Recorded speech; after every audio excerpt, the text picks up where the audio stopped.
బాప్తిజం పొందిన ప్రారంభ దినాలలో దైవజనులు కొన్ని ప్రశ్నలు అడుగుతారు.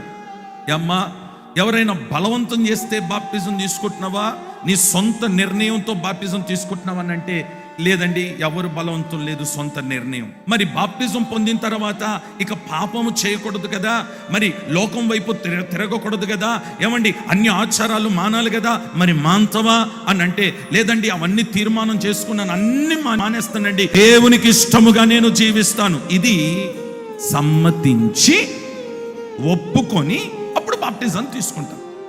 బాప్తిజం పొందిన తర్వాత ఇంకా అయిపోయింది, నేను భక్తుడని అనుకుంటున్నావేమో.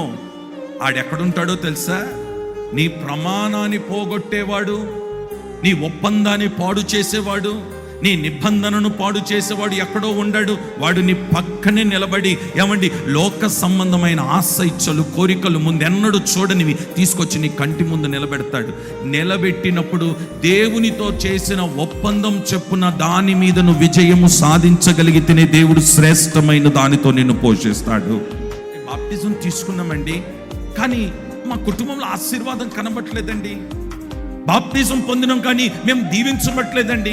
మేము బాప్తిజం పొందినాం కానీ దేవుడు మమ్మల్ని ఏ విధంగా కూడా ఆశీర్వదించట్లేదు. నేను అంటాను, సమ్మతించిన నీవు ఆయన మాట విని ఆయన మాట చెప్పున నువ్వు నడవగలుగుతున్నావా, నడుస్తున్నావా?